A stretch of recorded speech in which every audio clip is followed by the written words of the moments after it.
Amém. Lucas 24, último capítulo, encerrando nosso estudo do Evangelho de Lucas. Parece que foi outro dia que a gente começou, né? Passou tão rápido. Semana que vem iniciamos João, né? Fechando os 4 evangelhos nesses 2 anos. Fechando os 4 evangelhos, vamos estudar, falar sobre o Evangelho de João. Você já achou, amém? Está aí aberto? Então vamos orar ao Senhor, pedir a Deus graça sobre nós, né? Deus e Pai Celestial, que estamos nós na Tua presença, pedindo Teu auxílio, Teu socorro, a Tua ajuda, Pai, porque, Senhor, sem Ti, a Tua palavra não será revelada a nós. Que nessa noite, ó Deus, Tu nos inspire através do sopro do Teu Espírito Santo. Venha operar, falar aos nossos corações, nos edificar, Senhor, a fé, para que a Tua palavra seja cada dia o alicerce da nossa vida nesse mundo tão mal, nesses dias tão difíceis que estamos vivendo, dias tão conturbados, tão indefinidos, Senhor. A Tua palavra é a única segurança que nós temos. Então nos abençoa nessa noite, rica e abundantemente, nós Te louvamos em nome de Jesus. Que o povo de Deus diga amém. Pode tomar o seu lugar, se assente. E vamos fazer a leitura do primeiro trecho, que vai de 1 a 12, que vai falar sobre a ressurreição de Cristo Jesus. Lucas já se encaminha para o final da história, da missão de Cristo, né? O objetivo dele foi levar a Teófilo, a gente lembra lá no início, levar o registro, a narrativa do Evangelho. Ele coletou fatos com os apóstolos, com testemunhas oculares, e fez esse registro direcionando não só esse homem, mas também visando o povo não judeu, os gentios, para que eles pudessem conhecer a Cristo, pudessem conhecer a história de Jesus e também chegar à salvação. E aqueles que já eram salvos, ter um relato, ter um registro. A gente tem que entender que naquele momento não tinha, né? Não existia a Bíblia como temos hoje. Então os relatos, os registros do Evangelho foram surgindo aos poucos, né? Justamente para suprir essa carência da igreja que queria, né? Eu quero ler, eu quero conhecer mais. Então Lucas vem falando sobre isso, tendo como um público-alvo, falei, os gentios, sem deixar de fora os próprios judeus ou qualquer um que lesse. Então aqui ele vai entrar nesse final, o desfecho, os últimos momentos, né, ele fechando esse livro, mas a gente vai ver que, na verdade, não é um final com ponto final. Depois a gente vai ver que é quase que um ponto e vírgula, ele deixa ali algo preparado, a gente vai entender. Mas vamos ler aqui versos 1 a 12. No primeiro dia da semana, de manhã, bem cedo, as mulheres levaram ao sepulcro as especiarias aromáticas que haviam preparado. Encontraram removida a pedra do sepulcro, mas quando entraram, não encontraram o corpo do Senhor Jesus. Ficaram perplexas, sem saber o que fazer. De repente, 2 homens com roupas que brilhavam como a luz do sol colocaram-se ao lado delas. Amedrontadas, as mulheres baixaram o rosto para o chão e os homens lhes disseram: por que vocês estão procurando entre os mortos aquele que vive? Ele não está aqui, ressuscitou. Lembre-se do que ele lhes disse quando ainda estava com você na Galileia. É necessário que o Filho do Homem seja entregue nas mãos de homens pecadores, seja crucificado e ressuscite no 3º dia. Então se lembraram das palavras de Jesus. E quando voltaram do sepulcro, elas contaram todas estas coisas aos 11 e a todos os outros. As que contaram estas coisas aos apóstolos foram Maria Madalena, Joana e Maria, mãe de Tiago, e as outras que estavam com elas. Mas eles não acreditaram nas mulheres. As palavras delas lhes pareciam loucura. Pedro, todavia, levantou-se e correu ao sepulcro. Abaixando-se, viu as faixas de linho e mais nada. Afastou-se e voltou, admirado com o que acontecera. Bem, Lucas chega aqui no momento ápice, né, de todo o ministério de Jesus, de todo o seu livro, porque falar da vida de Cristo, falar do plano de salvação de Deus, falar da missão do Senhor, do Evangelho, e não falar da ressurreição, perde todo o significado. A ressurreição é que dá o verdadeiro sentido ao amor de Deus, ao plano salvífico de Deus. Por isso, a data mais importante do cristianismo não é o Natal, é sim a Páscoa. É a data mais importante e deve ser a data mais importante para nós. E tanto é que você vê que o mundo tenta, né, tirar isso. Não, Natal é uma festa mais bonita, é algo melhor, já tem ali o Ano Novo, né? Páscoa não, Páscoa é um feriadão para você passear, descansar, de comer chocolate. Justamente tirar o brilho daquilo que é mais importante. Celebramos sim o nascimento de Cristo, embora haja todas as controvérsias, mas não foi em dezembro e tal, mas a gente celebra pelo fato em si. Porém, o mais importante é a ressurreição. Então Lucas vem botar aqui este momento ápice, para mostrar, olha, tudo que eu falei até agora, tudo que você leu até agora, tudo que você ouviu até agora, nada disso tem sentido sem esse fato. É Ele que dá o desfecho final. Ele não está morto, ou como os anjos disseram, porque você está buscando entre os mortos aquele que está vivo? Ele ressuscitou. Essa é a grande notícia. Mas nós vimos aqui que Lucas mostra as mulheres indo levar especiarias aromáticas que eram usadas para preparar o corpo do morto, né? Fazia-se isso para que diminuísse, retardasse o cheiro da decomposição do defunto, né? Então se preparavam vários aromas, passava-se ele no corpo para que demorasse mais a decompor, né? Para que o corpo ficasse um pouquinho mais conservado durante mais tempo. Só que o que acontece, irmãos? Jesus morreu na sexta-feira à tarde, por volta das 15h.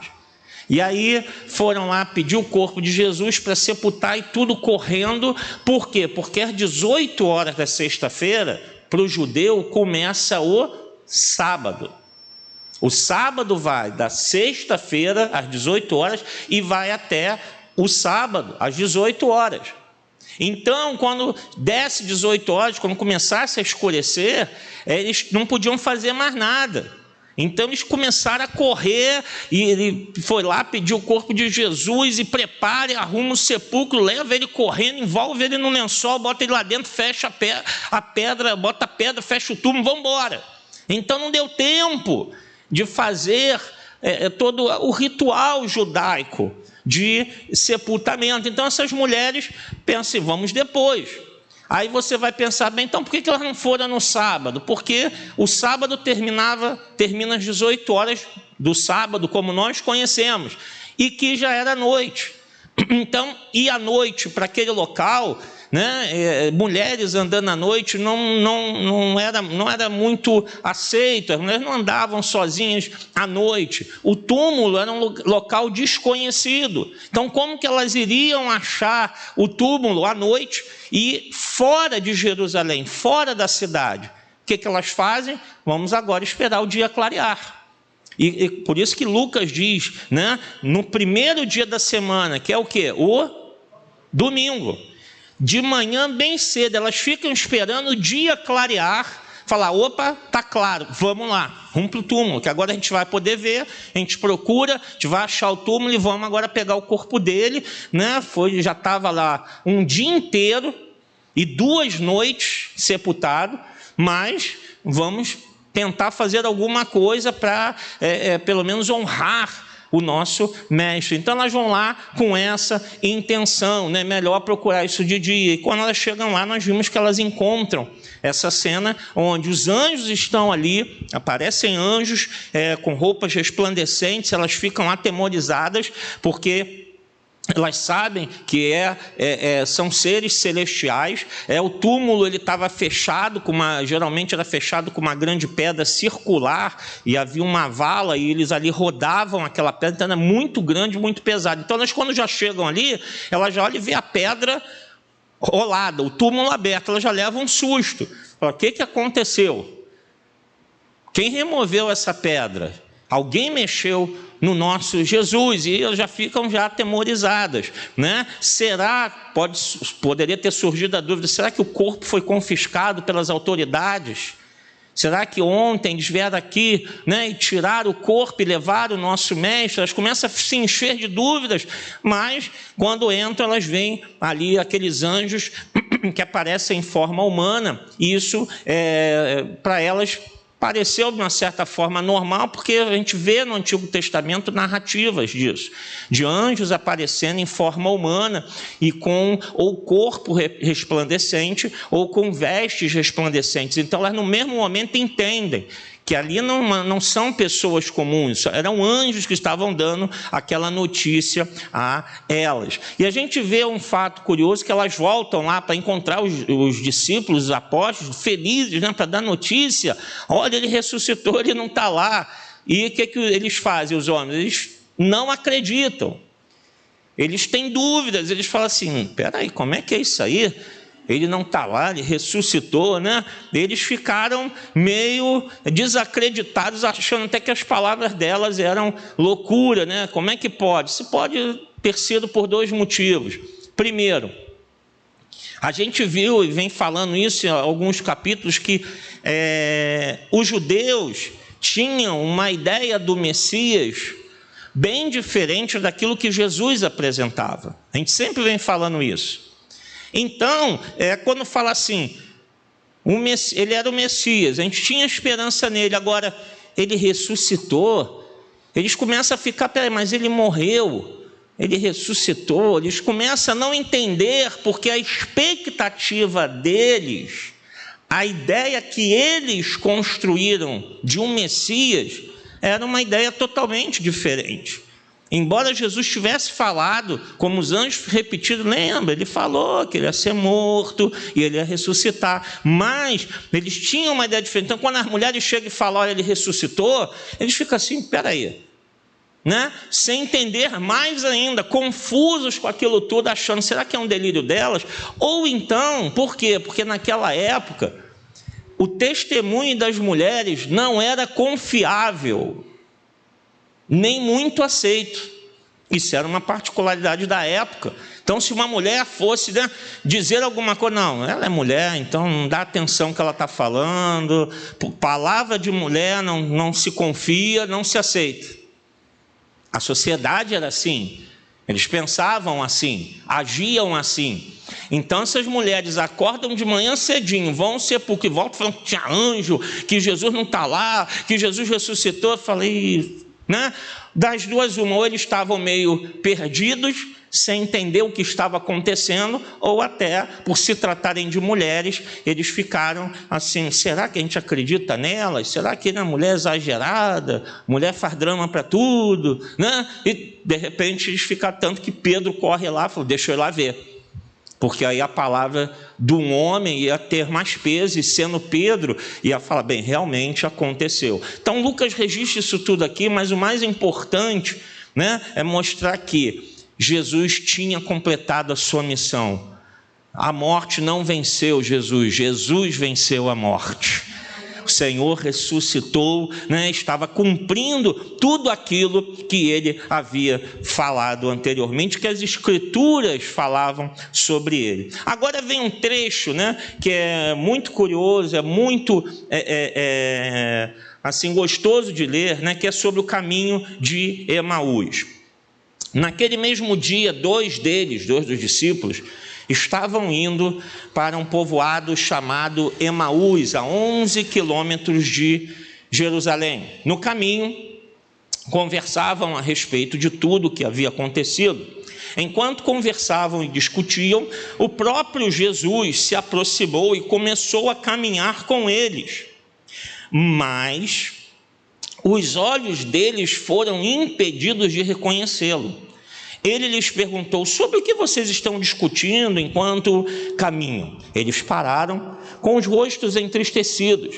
Um deles, chamado Cleopas, perguntou-lhe: você é o único visitante em Jerusalém que não sabe das coisas que ali aconteceram nestes dias?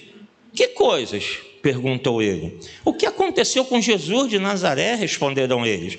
Ele era um profeta, poderoso em palavras e em obras diante de Deus e de todo o povo. Os chefes dos sacerdotes e as nossas autoridades o entregaram para ser condenado à morte, o crucificaram. E nós esperávamos que era ele que ia trazer a redenção a Israel. E hoje é o terceiro dia desde que tudo isso aconteceu. Algumas das mulheres entre nós nos deram um susto hoje. Foram de manhã bem cedo ao sepulcro e não acharam o corpo dele. Voltaram e nos contaram ter tido uma visão de anjos que disseram que ele está vivo.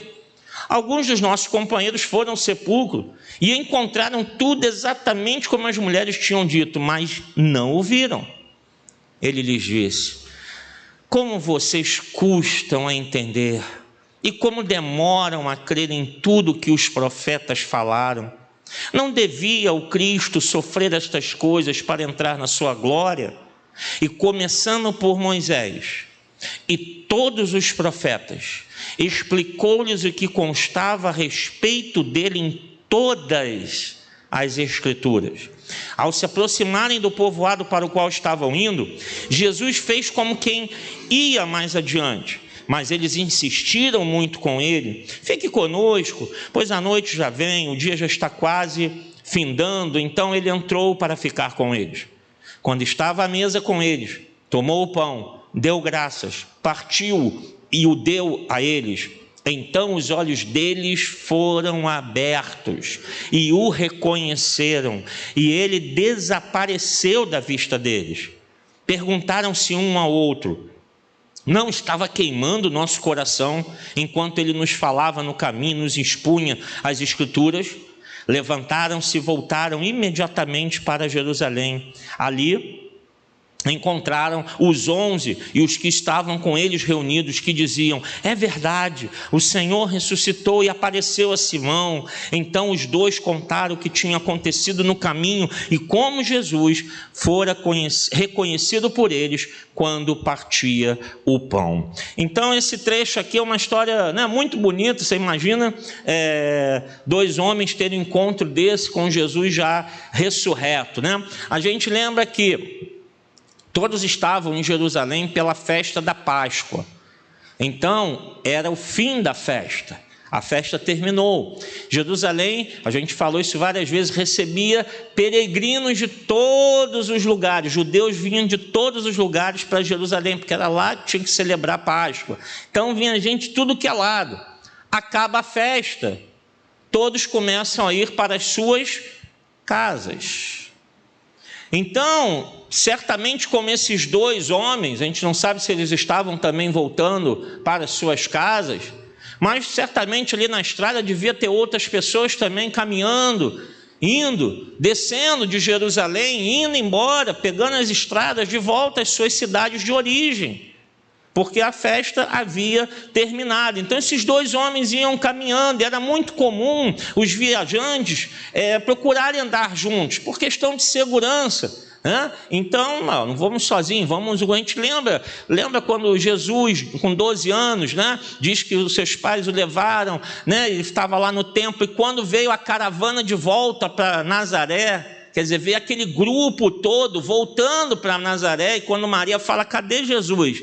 Está com você, ninguém acha. Então fala que ali estava um grupo descendo junto, justamente para que pudesse ter uma questão de segurança maior para todos. Então aqui esses dois homens vão caminhando juntos para algum lugar, talvez voltando da festa. E era comum, quando viajantes iam andando pelas estradas, eles iam conversando geralmente sobre as Escrituras. Então esses homens estavam conversando pela coisa mais recente, o fato que tinha acontecido, que era justamente a morte de Jesus. Eram 2 discípulos, né? 2 homens que certamente passaram uma boa parte com Jesus, não os apóstolos, mas eram discípulos também que estavam ali, acompanharam isso tudo, e de repente Jesus começa a andar com eles. Então eles veem aquele homem, começa a andar junto. Opa, seja bem-vindo, vamos com a gente está caminhando aqui também, né? É mais um para fazer companhia, mais um para andar com a gente. Mas Lucas deixa registrado aqui uma coisa: eles não o reconheceram.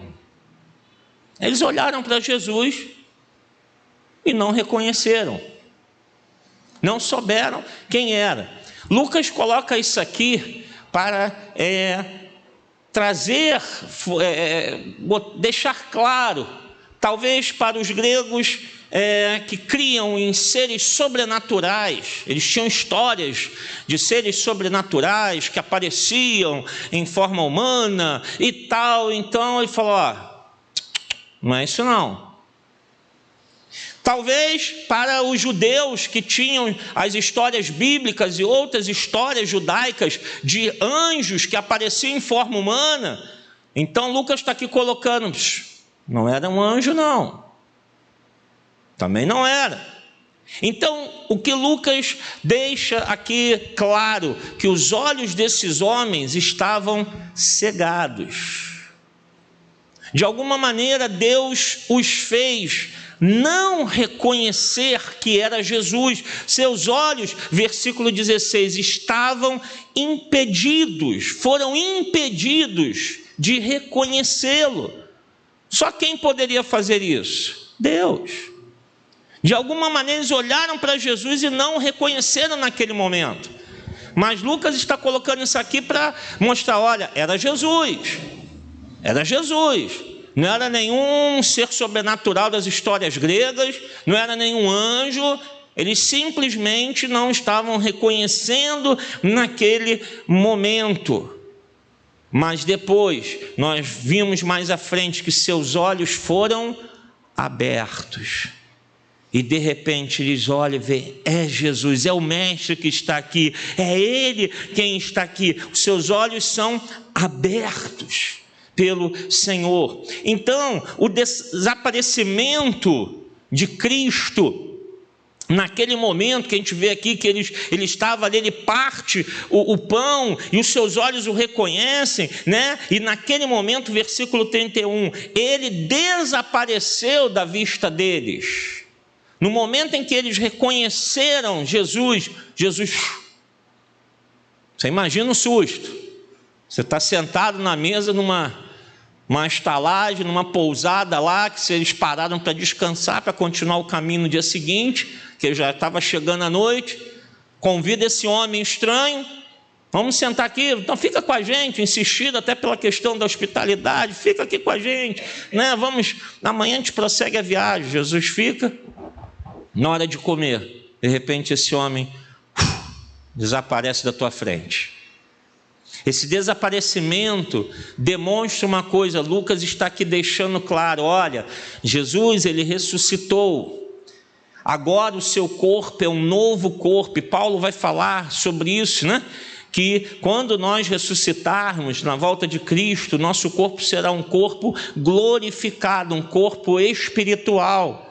Talvez isso possa até explicar o fato deles não terem reconhecido, mas Lucas também deixa bem claro que seus olhos estavam impedidos de reconhecê-lo. De qualquer maneira, ali não era nenhum outro ser, não era qualquer outra coisa a não ser o próprio Jesus ressurreto, que aparece na frente daqueles 2 discípulos, que anda com eles, que fala com eles, toca neles, senta-se à mesa para comer junto com eles, pega o pão e dá graças. Olha, ele ressuscitou. Então, as notícias naquela época se espalhavam muito rapidamente. Numa festa, então, como a festa da Páscoa, em que tiveram execuções públicas, você imagina o burburinho. Naquela época não tinha telefone, né, irmão? Não tinha internet. era no boca a boca, mas as notícias vão rápido, né? Você imagina naquela cidade, uma cidade como nos dias de hoje, um local pequeno, e execuções acontecendo, e eles ficam até espantados. Você não está sabendo, você era o único em Jerusalém, a cidade está lotada, teve execução, está todo mundo comentando. Será que você é o único que não sabe disso? Porque as notícias iam rápido, espalhavam-se rapidamente, ainda mais numa situação dessa, sendo Jesus alguém conhecido, né? Como um rabino conhecido. Mas a gente vai ver aqui que também Lucas deixa a declaração de Cleopas sobre, que mostra, resume um pouco o sentimento não só dele, mas de todos os discípulos e apóstolos, de todos os que conheciam Jesus, né? Ele diz assim, versículo 19, quando Jesus pergunta que coisas são essas, ele responde o que aconteceu com Jesus de Nazaré. Ele era um profeta, poderoso em palavras e em obras diante de Deus e de todo o povo. Os chefes dos sacerdotes e as nossas autoridades o entregaram para ser condenado à morte e o crucificaram. Já é a primeira coisa que eles ficam assim: poxa, o Messias morreu. Ele aqui expressa, né, qual era a ideia, o sentimento que todos estavam tendo, esperando que ele... Mas como o Messias morreu? Né? Não é essa a promessa, não é isso que nós aprendemos, de que o Messias iria morrer. Versículo 21, e nós esperávamos. Essa era o que eles, né, tinham no coração deles. Nós esperávamos que era ele que ia trazer a redenção a Israel. E hoje é o terceiro dia desde que tudo isso aconteceu. Lucas faz questão de registrar isso aqui, mostrando, e até explica um pouquinho por que os apóstolos, quando as mulheres chegaram, eles ficaram assim: como é que é? O corpo dele não está lá? Ressuscitou? Como assim? Peraí, a gente não está entendendo nada, a gente não está conseguindo entender. As mulheres ficaram, né, quando chega um sepulcro e vê vazio, os anjos falam: ele ressuscitou. Ressuscitou? Como é que é isso? Ele não era o Messias, não era? Era ou não era? Não era bem isso que a gente estava esperando. Será que ele sendo Messias, por que então ele foi rejeitado? Justamente pelos líderes religiosos que sempre ensinaram para todos uma visão do Messias. O Messias é isso aqui, ele vai ser o descendente de Davi, ele vai ser um grande rei, ele vai restaurar Israel, seremos um grande povo novamente, como no passado e tal. Eles estão esperando tudo aquilo. Ele fala: mas os próprios líderes religiosos mataram ele. Então, se ele era o Messias, por que ele foi rejeitado? Eles ficam com a dúvida, né? E aí Jesus vai responder a eles, começa a discorrer. Lucas não entra aqui nos detalhes, mas diz que Jesus, começando por Moisés, passando pelos profetas, todas as escrituras, Jesus vai por todo o Antigo Testamento, que, como nós conhecemos hoje, e vai mostrando que o Antigo Testamento aponta para a missão e a identidade messiânica de Jesus. As Escrituras falam de Jesus de ponta a ponta, do início ao fim. Então Jesus começa a mostrar, está vendo? Olha, lembra daquele texto? Lembra quando aconteceu isso? Jesus vai mostrando a eles todas as Escrituras, tudo está se cumprindo, sou eu mesmo. Não é nenhum anjo, não é nada, não tem nada errado.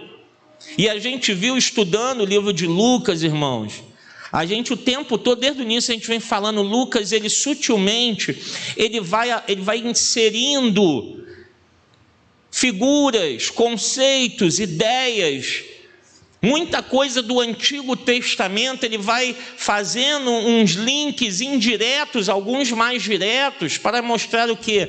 Jesus é a plena realização de todas as promessas e profecias do Antigo Testamento. nele se cumpre a palavra de Deus. Lucas usa isso o tempo todo. Então aqui o que ele faz? Ele diz: olha, Jesus estava mostrando esses dois homens.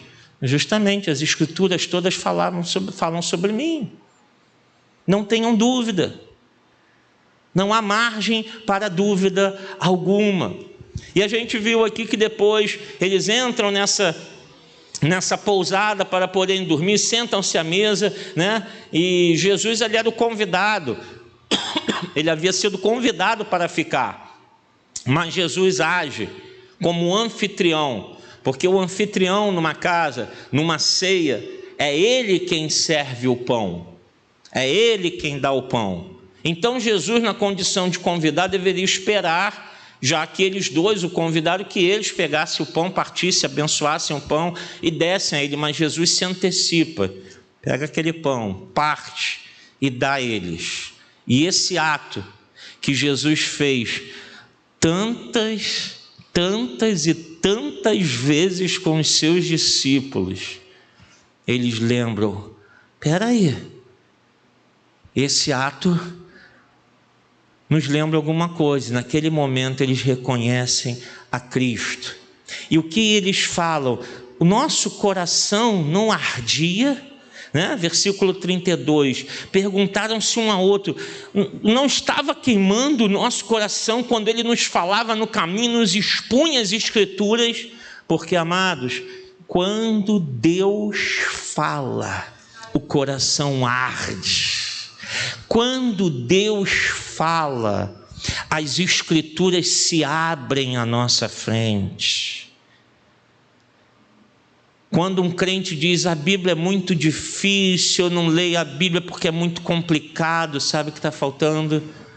Você mergulhar mais e mais, e ler mais e mais, e falar: Espírito Santo, me revela a tua palavra. Porque quando você mergulha nas Escrituras e o Espírito Santo começa a falar, teu coração vai arder. Talvez você não vá saber de teologia, de história bíblica, você pode não saber de muita coisa, mas algo é certo: o Espírito Santo vai falar aquilo que o teu coração e a tua vida precisam. O coração arde. O coração arde, é Deus falando. E o que Lucas quer deixar aqui registrado?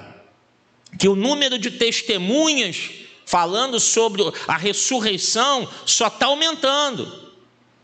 Eram só algumas mulheres, depois Pedro, e agora mais dois. E quando esses dois chegam lá, está todo mundo comentando: olha, Pedro viu, olha, é isso mesmo, ele ressuscitou, ele apareceu, é ele mesmo. Então Lucas registra aqui: olha, não era uma visão, não era algo inventado. Pessoas diferentes, em locais diferentes, em momentos diferentes, viram Jesus ressurreto. Paulo mais à frente vai registrar que Jesus, certa feita, apareceu a 500 pessoas reunidas de uma só vez. Não há dúvidas de que Jesus ressuscitou dentre os mortos. Isso não foi inventado pelo homem. Certamente a gente sempre vai ouvir, irmãos, teorias, pessoas que vão dizer uma coisa ou outra, né? Já falaram até que Jesus não morreu, que ele foi para a Índia estudar com os sábios. Vão inventar um monte de coisa. Sempre foi assim, sempre será, nunca vai ter, nunca vai acabar. Histórias para dizer assim: não, nada disso. Então Lucas está mostrando aqui desde aquele tempo: olha, isso era verdade. Essas pessoas viram, elas testemunharam. E naquela época, o testemunho ocular, a pessoa que via realmente, não era apenas uma. E a gente lembra que na lei diz que toda palavra tinha que ser estabelecida pelo menos por 2 testemunhas. Aquelas mulheres não estavam sozinhas. Aqui eram 2 discípulos. Então as testemunhas iam se multiplicando. Lucas está mostrando: se um grego, um gentio ler, isso aqui não é uma fábula, Se um judeu for ler isso aqui, Lucas está dizendo, isso aqui não é uma crendice, uma história judaica qualquer inventada, não é nada disso, é uma história romana, seja o que for, não. Jesus ressuscitou, isso é real, aconteceu, é um fato. Ele estava ali vivo e muitas pessoas o viram. Lucas está colocando isso para dar a certeza de que tudo aquilo que ele escreveu se consuma nesse momento. Tem esse desfecho maravilhoso, não o desfecho de alguém pendurado apenas numa cruz, de ele é maldito, ele morreu, acabou a história, sepultaram ele, acabou. Não acabou não. Ali estava começando o reinado maravilhoso do nosso Senhor. Ele ressuscitou para reassumir o seu lugar de glória. Amém, igreja? Vamos à outra parte. Jesus aparece aos discípulos, mais testemunhas. Enquanto falavam sobre isso, o próprio Jesus apresentou-se entre eles, estava ali conversando, todo mundo reunido, falando tal. Jesus aparece e diz: paz seja com vocês. Eles ficaram assustados e com medo, pensando que estavam vendo um espírito. Ele lhes disse: por que vocês estão perturbados? Por que se levantam dúvidas no coração de vocês? Vejam as minhas mãos e os meus pés, sou eu mesmo. Toquem-me e vejam, um espírito não tem carne nem ossos, como vocês estão vendo que eu tenho. Tendo dito isso, mostrou-lhes as mãos e os pés, e por não crerem ainda, tão cheios estavam de alegria e de espanto, ele lhes perguntou: vocês têm aqui algo para comer? Deram-lhe um pedaço de peixe assado, e ele o comeu na presença deles, e disse-lhes: foi isso que eu lhes falei enquanto ainda estava com vocês. Era necessário que se cumprisse tudo que a meu respeito está escrito na lei de Moisés, nos profetas ou nos salmos. Esse modo de falar aqui está dizendo que em todas as escrituras, na lei, profetas e salmos, todas as escrituras falam de mim. Jesus está dizendo isso. Versículo 45, então lhes abriu o entendimento para que pudessem compreender as escrituras. A gente precisa do entendimento do Espírito Santo, irmãos, não é a nossa capacidade. E lhes disse: está escrito que o Cristo haveria de sofrer e ressuscitar dos mortos no terceiro dia, e que em seu nome seria pregado arrependimento para perdão de pecados a todas as nações, começando por Jerusalém. Vocês são testemunhas destas coisas. Eu lhes envio a promessa de meu Pai, mas fiquem na cidade até serem revestidos do poder do alto. Bem, Jesus aparece aqui, né? E havia muitas crenças judaicas sobre espíritos que apareciam, fantasmas. Então eles olham, estão dentro de um local fechado, de repente aparece ali, né? Alguém do nada, qualquer um ia levar um susto. Então eles ficam assim: é um fantasma, é um espírito, o que é isso? E os judeus tinham uma crença muito forte de que a vida após a morte só no paraíso. Então eles ficam ali meio sem saber. Tudo é novo, irmãos, né? A gente lendo hoje, a gente vai imaginar, mas já está ali escrito, registrado, já aconteceu, mas para eles era algo que estava uma novidade. Olha, porque isso, será que é um espírito, é um fantasma? Todo mundo se afasta, fica assim, cabreiro, olhando para o que a gente faz? Parte para cima dele, sai correndo. O que a gente faz? Grita socorro, né? O que é isso? E às vezes eles reconhecem Jesus, mas ficam atônitos, né? De que se trata isso? Acabaram de saber que Jesus ressuscitou, mas eles estão ainda tentando assimilar, entender tudo o que estava acontecendo. E aí Jesus vai no ponto, né? Para acabar com as dúvidas, para mostrar: olha, o meu corpo é um corpo material, olha as minhas mãos. Os pregos entraram ali. Olha os meus pés, estão furados. Eu fui crucificado. Está vendo aqui? É um corpo material, mas é um corpo glorificado. A gente não sabe bem como é que é isso, mas Paulo depois vai dizer, né, como eu já falei, Nós teremos um corpo glorificado. Então Jesus estava ali numa forma glorificada, mas que é palpável, é material. E para tirar toda dúvida, o que Jesus faz? Vocês têm alguma coisa para eu comer? Por quê? Anjo não come, espírito não come. Então as crendices ou as dúvidas que estavam no coração deles iam encerrar ali. Tem alguma coisa para comer? Eles vêm com peixe assado, ele pega e come. Quem fala assim, ele comeu o peixe. Ele botou para dentro, o peixe sumiu, não caiu no chão, não está em lugar nenhum, o peixe desapareceu, ele comeu, está mastigando, ele engoliu. Certamente eles foram e tocaram, encostaram e viram, ele está aqui.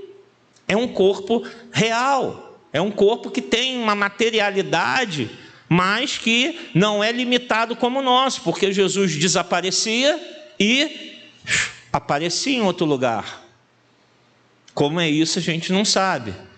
Mas Jesus é, como Paulo diz, as primícias dos que dormem, ou seja, ele foi o primeiro a ter esse corpo glorificado que um dia aqueles que estão em Cristo também terão. Não será como o nosso corpo, sujeito ao pecado, não será o corpo limitado, mas será um corpo novo que o Senhor nos dá. Aqui mais uma vez, Lucas coloca claro, que Jesus mostra sobre o Antigo Testamento, apontando para o Messias. E aqui, Lucas coloca uma sequência. Primeiro Jesus fala, olha, as Escrituras falam de mim, apontam para mim. A expectativa de Israel é que Israel será ainda um dia, eles esperam isso até hoje, que será uma grande nação ainda pro mundo, e que através de Israel todas as nações na terra serão abençoadas, e eles esperam isso até hoje. Eles estão esperando esse Messias, que vai ser um grande governante e que vai fazer de Israel a grande nação do mundo, que todos vão olhar, nós precisamos de Israel. Então, eles tinham a certeza de que Israel seria um centro. Aqui Jesus fala, olha, vocês agora devem ir e pregar isso. Não fique esperando isso que vocês acreditam, não é isso não. O que as Escrituras dizem é que agora vocês devem ir e ser testemunhas às nações. Vocês devem pregar, que eu ressuscitei, que eu estou vivo. Preguem o perdão, o arrependimento para perdão, versículo 47, arrependimento para perdão de pecados a todas as nações. Ele está falando, olha, aquilo que lá as Escrituras dizem, que Israel será bênção para as nações, se cumpre em mim. Vão lá e anunciem a todos que eu sou o Messias, o Salvador, e todas as nações serão abençoadas se crerem em mim como Filho de Deus. Jesus está conclamando esse Israel agora, esse povo de Deus agora, a anunciar a salvação, a profetizar. O que é profetizar? Que muitos acham que profetizar é um ato místico, é ficar fazendo adivinhações da vida dos outros. Irmãos, profetizar é falar algo debaixo da inspiração de Deus. Então Jesus está dizendo aqui, vocês são testemunhas disso, e vocês vão sair para pregar, para serem profetas às nações. Profetas de quê? Jesus Cristo é o Senhor e o Salvador. Nele há salvação para os pecados. Somente nele. Mas ele vai dizer algo curioso. E aqui eu começo a abrir aquilo que eu falei lá no início, sobre que, na verdade, Lucas está encerrando, mas ele, na verdade, está deixando algo já encaminhado, Ele aqui diz, versículo 49, eu lhes envio a promessa de meu Pai, mas fiquem na cidade até serem revestidos do poder do alto.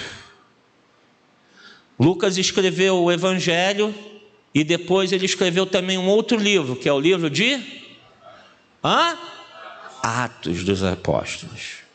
Alguns estudiosos acreditam que, na verdade, não eram nem 2 livros, era um livro só.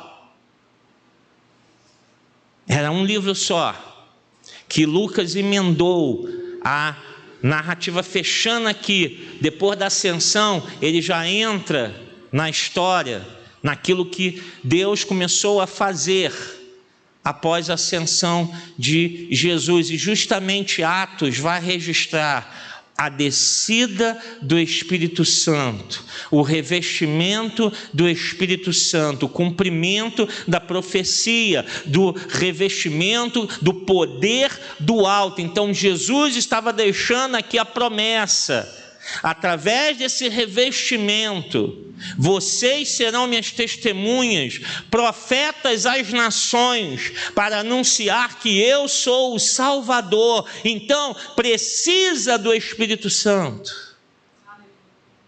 Sem ele, irmãos, a gente não faz nada. A gente precisa do poder do Espírito. Lucas aqui já está deixando aberta a história. E agora entra na última sessão, que fala da ascensão de Cristo. Tendo-os levado até as proximidades de Betânia, Jesus ergueu as mãos e os abençoou. Estando ainda a abençoá-los, ele os deixou e foi elevado ao céu. Então eles o adoraram e voltaram para Jerusalém com grande alegria e permaneciam constantemente no templo, louvando a Deus. Lucas deixa aberto: olha, Jesus foi assunto aos céus, ele ascendeu aos céus, acabou aqui. Não, os discípulos, os apóstolos, voltaram para Jerusalém e foram para o templo louvar, adorar e fazer o quê? Pregar, anunciar que Jesus é o Salvador. E aí emenda já nos Atos dos Apóstolos, a história da igreja inicial, naquilo que Deus usou os apóstolos, a igreja no início. Aí você vai ver em Atos a descida do Espírito, a pregação de Pedro, que eles estavam ali no templo de noite, orando, buscando ao Senhor. Lucas está aqui deixando aberto. Mas algumas coisas nos chamam a atenção aqui. Primeiro, Jesus, ele ergue as mãos e abençoa os apóstolos ali naquele local, né? Isso faz lembrar a bênção sacerdotal. O sacerdote, o sumo sacerdote, ao despedir a multidão, as pessoas que vinham ao templo, ele estendia as mãos e dava a bênção sacerdotal, a bênção araônica. O Senhor te abençoe e te guarde, o Senhor faça resplandecer o seu rosto sobre ti, o Senhor, tenha misericórdia de ti, te abençoe, tal, não lembro de tudo de cor e salteado.